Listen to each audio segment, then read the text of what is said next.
TV Princesa apresenta Momento da Saúde.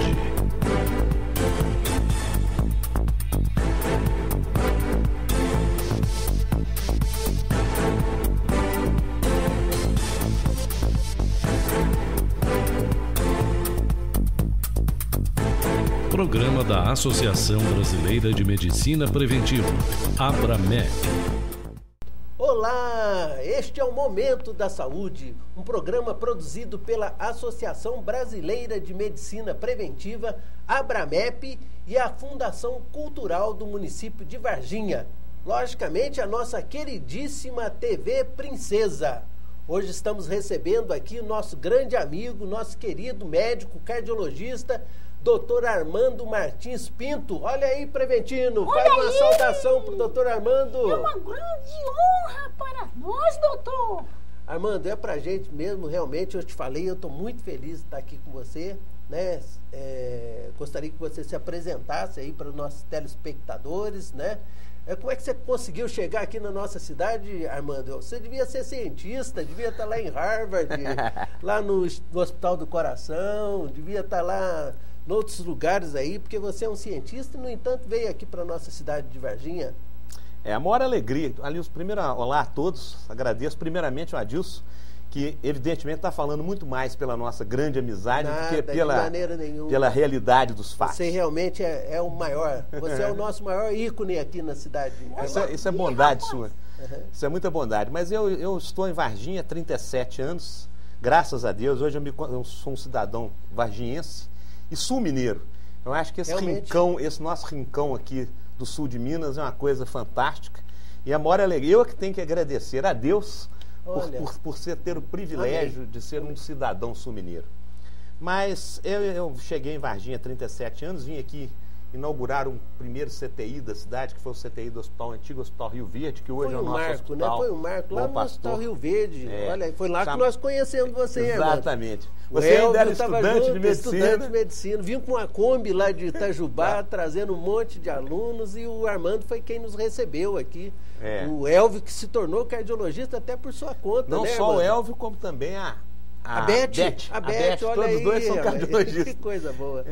Aliás, graças a Deus, naquela época a gente tinha aquele intercâmbio com os estudantes, nós formamos uma série, assim, pelo menos mentalizamos uma série de cardiologistas. Preventino, você não queira saber o quão bom o Armando é para com os pacientes, mas principalmente com os alunos, com os estudantes, carinho que sempre você teve, né, Armando? Eu tenho a honra de ter sido professor homenageado especial da primeira turma da Unifenas, né? Da Unifenas? Olha, que bom. Eu trabalhei com o Dr. Ivan lá em Itajubá, né? Fizemos algumas aulas, fizemos alguns cursos lá de cardiologia, quando o Dr. Ivan era o titular da cardiologia lá em Itajubá. E realmente tenho muita saudade desse tempo, que a gente fazia aquele sacrifício de Itajubá, com esse Fernão Disco sem ser duplicado. Mas era uma alegria a gente estar em contato com os estudantes e, principalmente, como diz, arquitetando essa vida médica nossa, que ela tem suas grandes dificuldades, suas dores, mas eu acho que o respaldo, muito gratificante, a alegria que nos dá é muito maior do que qualquer tristeza que possa haver. Eu queria deixar aqui o meu depoimento, porque o Armando é uma pessoa tão especial, porque atende a todos indistintamente, mas principalmente a gente, como médico, muitas vezes precisa recorrer, precisa de um conselho, precisa de uma orientação, e o Armando sempre foi essa pessoa. Mais uma vez, eu vou te agradecer 1000 vezes, Armando, por tudo que você representou nas nossas vidas aí. Nosso querido Armando! Isso aí é muito mais bondade do Adilson e amizade do que propriamente, mas eu me sinto muito honrado de ser reconhecido por você dessa forma. Armando, assim, desde essa época, né, faz tantos anos, mais de 30 anos, desde que começou, né, esse ânimo, esse entusiasmo que você tem, e principalmente com o coração, eu adoro falar aquilo, o coração, este oco sincício funcional, constituído por 4 câmaras, 2 de armazenamento e 2 de ejeção. A fisiologia do coração além de ser uma coisa mecânica, uma bomba, mas é muito romântico, né, Armando? Eu acho que por essa definição que você, esse funcionamento constante do coração. Né? O coração também virou o depositáculo das emoções, né? Verdade. Nós sabemos que, na verdade, se processa no cérebro. Mas para os poetas, mas para os poetas seresteiros e namorados, eles se fixam no coração. Talvez porque a manifestação... Talvez porque a manifestação de emoção seja a taquicardia, né? E você, Armando, você escolheu a cardiologia, assim, como é que foi esse impulso, esse insight seu aí? Na verdade, quando eu entrei na faculdade de medicina, eu era mais ou menos assim, igual você, né? Eu queria ser um cirurgião. Queria ser cirurgião. Eu acho que grande parte dos médicos, eles entram querendo fazer cirurgia. Mas depois eu tive a oportunidade de trabalhar como interno num hospital de cirurgia. Eu realmente gostava, tanto é que isso me ajudou muito, porque no princípio da residência eu trabalhei como... dava plantões de obstetrícia. Já foi parteiro também? Já fui todos parteiro, nós, então. Lá em Riacima, que é na Grande Belo Horizonte, né? Mas aí eu tive a oportunidade de fazer um estágio, um internato, desde o 4º ano, no Hospital Prontocore, em Belo Horizonte. Sim, um hospital de referência lá em Belo Horizonte. Né? Era um grande hospital de referência na época, assim, toda a cardiologia moderna e os avanços da cardiologia, o hospital sempre procurava acompanhar. Isso se desenvolveu muito na época.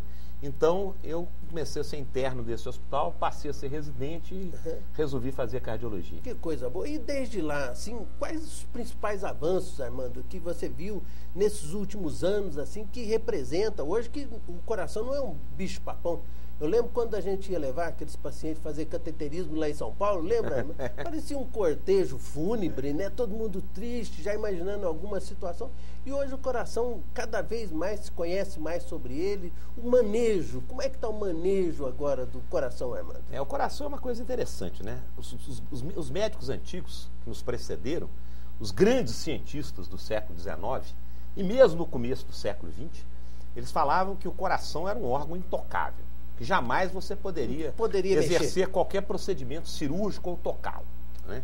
Na verdade, é um órgão que tem suas características, ele é um órgão elétrico e realmente, para os médicos antigos, sem aqueles recursos que nós temos hoje, o coração era mais ou menos assim, um mistério, um tabu. Né? Mas, curiosamente, talvez tenha sido a especialidade que mais tenha desenvolvido. Desenvolveu demais, né? Eu acho que hoje a cardiologia, ela desenvolveu tanto que o HeartMate 4, que é o coração artificial 4, ele está sendo hoje levado como uma terapia de destino. Olha, tem muita coisa então boa para isso. Muitos pacientes que colocam esse coração artificial, chama-se HeartMate 4, que é a última geração dele, estão se recusando a fazer transplante. Estão se sentindo tão bem com o coração artificial que não estão fazendo transplante. E curiosamente, isso é um fato que a gente tem que pensar bem. Nos Estados Unidos hoje tem 270 mil indivíduos com indicação de transplante cardíaco. Os Estados Unidos ele faz assim o maior número de transplantes do mundo. Ele consegue fazer 2.000 transplantes por ano. Você vê que a diferença é uma coisa absurda, né? De 270 mil que precisariam de um transplante, eles estão conseguindo fazer 2.000. Armando, nós vamos continuar, estou até taquicárdico aqui, ó. Mas eu vou pedir para você um tempinho só, nós vamos chamar o nosso intervalo, mas logo, logo nós voltamos. Preventino deve ter mais perguntas para você e nós vamos continuar falando dos avanços da cardiologia. Não saia daí, eu aguardo vocês.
Todo mundo gosta de festa.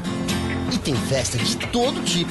Tem festa de 2, 3, milhares de pessoas. Tem festa que todo mundo se veste igual. E festa que todo mundo se veste diferente. Tem época de festa e festa fora de época. Tem festa que balança uma cidade, um país, um mundo inteiro. Mas não importa qual o seu tipo de festa. Se tem festa, festaço ou festinha, tem que ter camisinha.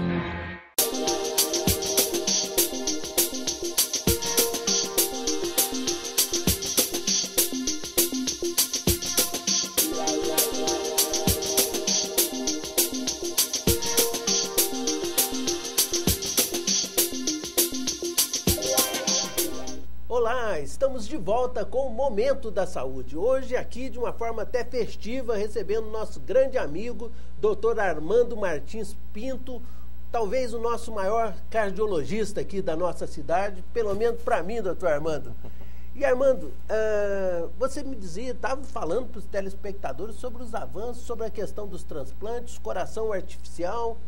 Você vê que avanço que nós chegamos, desde que o doutor Barnard fez o primeiro transplante de uma maneira até meio heróica, porque ele não tinha muita solução contra a rejeição, que é uma coisa que acontece na África do Sul. Aliás, o doutor Barnard... Aqui no Brasil foi o doutor Zerbini, né? Foi o doutor Zerbini.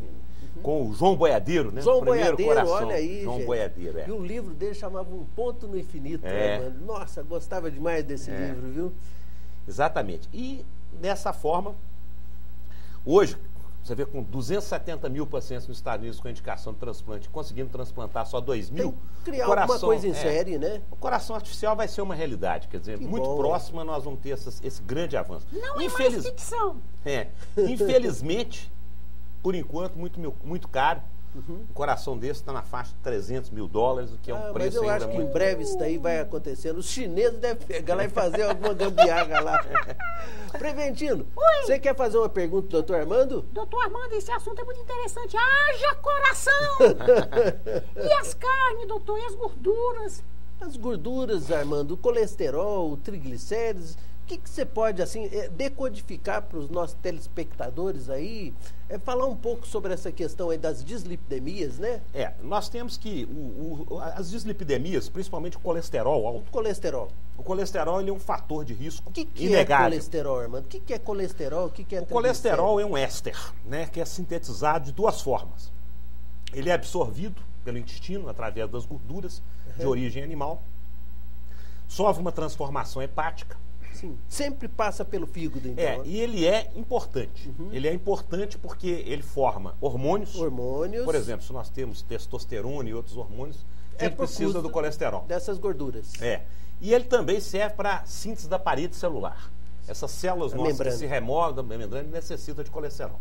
Então, mas o fígado tem uma enzima que tem um nome complicado, que ela chama 3-metil-3-glutaril coenzima A redutase. Que palavrão esse daí, olha aí. Agora minha cabeça Essa enzima, quando ela tem uma atividade exacerbada, ela promove uma formação de colesterol no próprio fígado, em receptores hepáticos específicos, chamados receptores LOX. E isso existe uma produção que a gente chama de endógena, quer dizer, o nosso próprio organismo... Mesmo os vegetarianos, né? Porque tanto é que a gente pega vegetariano, às vezes, que tem triglicérides altos. Colesterol não vi tanto. Colesterol também? Tem muito colesterol. Existe, inclusive, um paciente meu que é vegetariano, vegano, né? Não toma nada de origem animal. Mesmo. É xiita, pra valer, que tem colesterol acima de 300. Isso é uma produção que a gente chama primária. E isso existe uma doença familiar, chama hipercolesterolemia familiar primária, em que as pessoas morrem muito novas, jovens demais. Daí a importância da gente controlar o colesterol e o triglicérides. Fundamental. Se você quiser fazer prevenção, você tem que manter o colesterol controlado. Porque é melhor prevenir do que remediar. Olha, indiscutivelmente prevenir. Muito melhor prevenir do que remediar. Isso eu sei. Mas às vezes nós temos que prevenir remediando. É verdade. Para o colesterol isso é uma verdade. Porque muitas vezes você tem níveis de colesterol que, por maior que seja a dieta, por mais empenhado seja o indivíduo em mudar as condições de vida, fazer atividade física, etc., ele mantém esse colesterol elevado. Valor de referência do colesterol, Armando? Bom, agora existe uma pauta de discussão, porque a gente tem que falar em termos de colesterol LDL. Vamos colocar o colesterol LDL do colesterol. HDL, VLDL e LDL. O mais importante é o LDL. Uhum. Porque o LDL é aquele colesterol que entra dentro da artéria, é o colesterol ruim. Sim. Né? E ele é oxidado. Quando ele é oxidado, ele é englobado por uma célula que chama macrófago. Sim. E forma uma gota de gordura numa região da artéria que chama íntima. Sim. Isso aí sofre uma série... Depositando ali. Vai depositando e forma uma placa. Vai calcificando, forma uma placa. E essa placa obstrui o vaso. Ou obstrui, e o que é mais grave, ela pode ter uma cápsula fibrosa fina, e isso quando rompe, ela expõe essa gordura, esse éster de colesterol ao sangue, e o sangue reconhece aquilo como uma ferida e promove um coágulo em cima daquilo, fechando o vaso. É um fator de envelhecimento também, então. É um fator de envelhecimento, mas que não é só envelhecimento, porque indivíduos, isso acontece em idades, às vezes, muito prematuras. Essas placas, chamadas moles, ou faixas gordurosas, como a gente chama, estrias gordurosas nas artérias, elas foram verificadas em soldados, em necrópsias de soldados que foram à guerra do Vietnã. Muito jovens, então. Porque os primeiros estudos de patologia na guerra do Vietnã já verificaram isso. Sim. E essas placas, elas vão crescendo. E o que é que oxida o colesterol? Principalmente o cigarro. Cigarro, olha aí, ó, preventindo aí, ó. Sempre nós estamos falando essa questão do tabagismo, gente. Então, o tabaco, o cigarro, principalmente monóxido de carbono e etc., eles promovem agrava. São gatilhos? Gatilhos que oxidam. Que precipitam aí a questão do adoecimento da parede dos vasos. E isso aí é a primeira causa de morte. Era a primeira causa em todo o hemisfério ocidental e hoje é a maior causa de morte do mundo. E no caso, nós estamos falando dos vasos, os vasos em especiais, as coronárias. As coronárias, mas também os vasos do cérebro. As carótidas. Carótidas e uma coisa que nós temos que ver que são importantes. O Brasil, a principal causa de morte no Brasil, até há 2 anos atrás, era o AVC. Foi superado pelo infarto. Isso, de certa forma, mostra que é uma evolução, porque os países mais atrasados continuam tendo no AVC a principal causa de morte. Mas, com o adiantamento, o infarto passa a assumir isso. As pessoas estão se tratando, estão se cuidando mais. Seja com dieta, exercícios e os medicamentos, Armando? De certa forma, sim. Embora, em termos de hipertensão, no Brasil, nós temos mais ou menos de que 20% dos pacientes controlados. Em termos de colesterol... silencioso demais, né? Muito silencioso. Em termos de colesterol, talvez em torno de 12%.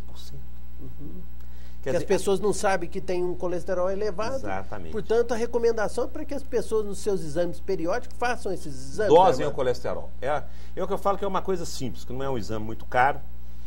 Tem que haver uma prevenção. Você tem que dosar o colesterol total, o colesterol HDL e o triglicérides. O HDL é o colesterol bom. Colesterol. Né? Então, com as atividades físicas, eles se elevam. Armando, vamos te interromper mais um minutinho. Vamos ter de chamar o nosso segundo intervalo. Mas pedimos para vocês que estão aí junto conosco, nós estamos nessa conversa rápida aqui, taquicárdica, mas esperamos que você esteja aproveitando bastante aí este nosso encontro. Não saia daí, eu aguardo vocês.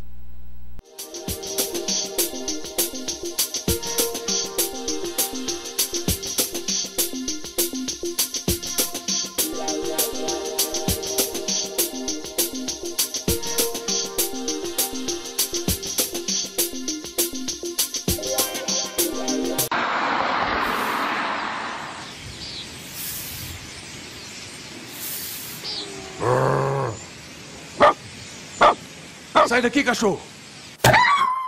Maltratar animais é cruel e covarde, além de ser crime. Denuncie! Ligue para a Polícia Militar no 190 ou procure a Promotoria de Justiça de Defesa do Meio Ambiente da sua cidade.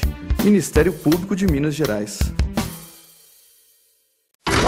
Juca tinha opinião, usava roupa diferente e disso fazia questão. Certa vez, num casamento, foi vestido de galinha, mas pouco se importava. Eu trouxe uma camisinha? Lá na festa de rodeio foi vestido de escocês e ele nem ligava. Tô tranquilo outra vez. Chegou o carnaval, quis festejar noite e dia. Foi à unidade de saúde e garanti minha folia. Fez o teste, o que faz todo sentido. Quanto às roupas, o importante é estar vestido. Se tem festa, festaço ou festinha, tem que ter camisinha. Já tô pronto.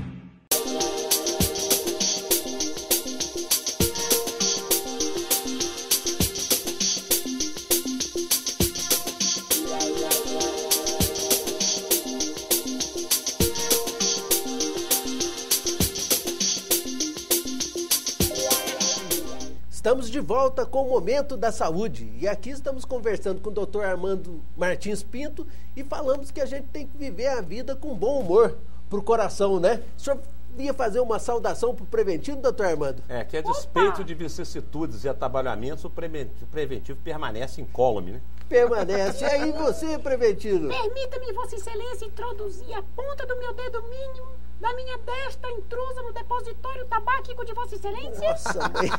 À vontade, preventivo. Obrigado. Isso aí foi o Adilson que pediu para me falar isso, porque de vez em quando sempre enche a paciência nos das corredores pessoas lá do hospital, né, Armando? Isso virou uma saudação tradicional. Armando, estávamos falando sobre as dislipidemias, sobre as gorduras no sangue, a gordura, o colesterol com as suas frações, HDL, LDL, VLDL e o triglicérides. O triglicérides, ele é menos grave do que o colesterol. Hoje não se consegue, não existe quase nenhum trabalho. O sangue fica muito gorduroso, né, Armando? Fica, mas não existe uma relação... Grosso, o que torna o sangue grosso? Na verdade, o termo sangue grosso é quando você tem triglicérides muito altos, você deixar o sangue depositar, você fica com uma grande faixa de coisa branca. Lembrei de um paciente que nós perdemos por embolia gordurosa, né? Quer dizer, a gordura estava tão espessa no sangue que aquilo, o sangue não flui no pulmão. Isso aí mais em traumas, né? Quando o indivíduo tem ruptura de ossos longos do fêmur, por exemplo, dá uma embolia gordurosa, que é a gordura que sai do fêmur e vai para depositar de veias aqui e causa esse entupimento dos vasos aí no pulmão. Aí. No pulmão. Mas do ponto de vista de o triglicérides, o maior risco dele, por causa dessa gordura grande no sangue, é a pancreatite. Que é a área de vocês. Que é o triglicérides muito alto. Associado com o álcool, estávamos falando sobre o cigarro, agora faltamos triglicérides, pancreatite e o álcool. Isso. O álcool, o alcoolismo aí também é outra tragédia aí na nossa sociedade. E o triglicérides elevado, ele tem um risco muito maior de pancreatite do que de infarto. Porém, existe um negócio que chama risco residual. Sim. Existe um grupo grande no mundo estudando risco residual e parece que o risco residual ele está muito implicado com o triglicérides. Sim. O triglicérides provavelmente deve voltar à baila e deve assumir uma importância maior do que tem assumido até então. No momento nós sabemos efetivamente que reduzir o colesterol muito diminui a mortalidade. Isso é fato. É fato. Diminuir os triglicérides muito, na meta, parece diminuir a mortalidade. Certo. Parece. Certo.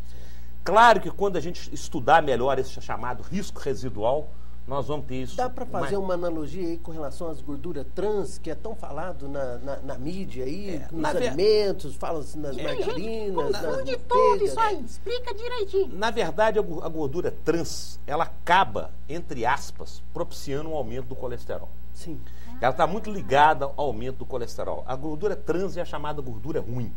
Ela é usada amplamente em produtos industrializados, para dar liga, para dar consistência, para dar até aquele jeitinho de guloseima. A gordura trans, ela dá um jeitinho de guloseima. Atrai. As coisas atrai. Ela é atrativa. E ela é má. Ela é má gordura.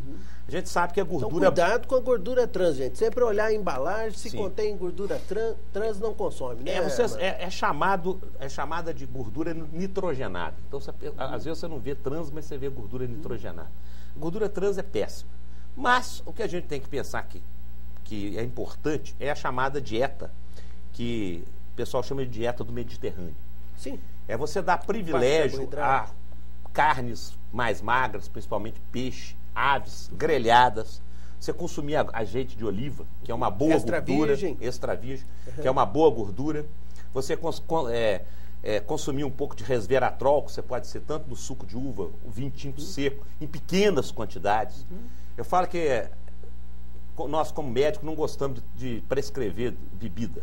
O vinho, indiscutivelmente, ele é protetor do coração e está mais do que provado, existem estudos mostrando isso. Tem trabalho científico demonstrando isso. Porém, o duro é você fazer com que o paciente tome apenas 150 ml de vinho por dia. Acaba acostumando. Quando você fala... Cuidado aí, dona Isoleta. Então, na verdade, é isso mesmo. Armando, nós estamos num bate-bola rápido assim, né? E agora já estamos partindo da dislipidemia para um outro fator de risco grande, que é a hipertensão, né? Fale para os nossos amigos aí a importância de controlar a hipertensão, a pressão arterial das pessoas? Sim, a hipertensão talvez seja o grande mal, né? Uma das doenças insidiosas. Eu falo insidiosa porque ela é muito traiçoeira. O indivíduo, às vezes, só descobre que é hipertenso quando ele vai lá renovar a carteira dele. Então fica maltratado, né? Acha que está tratando, mas não está fazendo o controle adequado. Falou muito bem. É isso aí. O grande problema é isso. O primeiro problema é o diagnóstico. Às vezes o indivíduo é hipertenso, não sente nada, e vai lá renovar a sua carteira e de repente você é surpreendido. Nossa, eu não posso te dar sua carteira porque sua pressão está muito alta. Aí, ele resolve, naquele período em que ele vai trocar a carteira, ele baixar a pressão dele, porque ele precisa da carteira. Precisa, faz uma malandragem danada. Às vezes trata em 1, 2 meses, se conscientiza naquele momento e depois esquece. Outras pessoas sempre tem uma desculpa. Ah, não, minha pressão hoje estava um pouco alta porque eu estava nervoso, eu saí de casa, hoje eu estava trabalhando demais. As pessoas acabam criando o que eu falo de pequenas desculpas para dizer que vão manter aquela pressão alta. Faz de conta, vamos brincar de faz de conta, né? Que estamos controlando a hipertensão. Em segundo lugar, o medo do remédio. E aí vai para o sexo masculino. O sexo masculino, erroneamente, costuma achar que o remédio diminui o libido. É broxante. É broxante. É broxante. Hoje, a medicação moderna hoje praticamente não tem esse efeito. Não tem nada a ver, né? Existe muita segurança. Não tem não, de jeito nada nenhum. A ver. Pode tomar o medicamento prescrito pelo seu médico, pelo seu cardiologista, que é seguro. Seguro, e esse efeito broxante, entre aspas, ele é mínimo ou inexistente na maioria desses remédios mais modernos. É claro que isso aí foi estigmatizado no passado por drogas que agiam no sistema nervoso central, como a alfa-metildopa, por exemplo, que tinha esse efeito deletério. O famoso Aldomete do passado. No sexo masculino, né? Mas hoje não existe esse problema. E as pessoas, às vezes, com o que a gente chama de arquétipos, né? Medicamentosos, elas têm medo de tomar remédio. E a hipertensão é uma coisa tão importante que você, a cada milímetro de pressão que você reduz, você diminui a incidência de mortalidade em 10%. Aumenta a longevidade. E aumenta a longevidade. E o sal, Armando? O sal é mais problemático. Evidentemente, se você puder comer com pouco sal... Cloreto de sódio. Sódio faz mal, de maneira geral. E o sódio não está presente só no sal que você põe. O sódio está presente em várias, inclusive em adoçantes, em doces enlatados que são conservados com citrato de sódio, etc, etc. Até no refrigerante. No refrigerante, por exemplo, a gente sabe que esse refrigerante tem alta porcentagem de sódio. Agora, o problema do sódio em hipertensão, existe 2 grupos de pacientes. Os sal sensíveis e os que não são sal sensíveis. Sim. Alguns pacientes... Uns são gatilho e outros não. Uns respondem com hipertensão ao sódio, outros não. Mas como a gente não sabe, na população, quem é sal sensível e quem não é sal sensível, todo mundo fica sem sal. Olha aí. Armando, eu primeiro queria te agradecer muito por essa palhinha. Muito obrigado por você ter deixado teu consultório, estar conosco aqui, comigo, Preventindo. Te agradeço mais uma vez. Vou querer que você volte outras vezes aqui no nosso Momento da Saúde, porque a quantidade de conhecimento que o Dr. Armando tem realmente é muito grande. E eu queria te agradecer mesmo, agradecer a todos que nos acompanharam aí e deixar para as suas considerações finais. Bom, em primeiro lugar, eu gostaria muito de agradecer ao Adilson a oportunidade de estar falando para os nossos munícipes, principalmente porque esses assuntos são importantes e o Adilson, dentro da sua peculiaridade, está sempre preocupado com as pessoas, porque ele é uma pessoa que está sempre preocupado com o bem-estar das pessoas. Ele se preocupou e montou um programa como esse, que eu acho de suma importância, porque através dessas brincadeiras com o Preventindo, desse espírito alegre com que ele conduz esse programa, ele coloca a medicina simples, ele coloca as ideias de prevenção de saúde, de manutenção de saúde de uma forma muito adequada, e a nossa população e os nossos munícipes só tem a ganhar muito com iniciativas como tal. Em primeiro lugar, eu queria muito agradecer a oportunidade, a honra e a alegria de estar aqui e parabenizar o Dr. Adilson indiscutivelmente por essa iniciativa, porque ele é um sujeito que tem muito pouco a fazer, ele arruma mais alguma coisa, além de ser vereador, médico, atuante para fazer isso. Tchau, tchau para todos vocês. Até a semana que vem.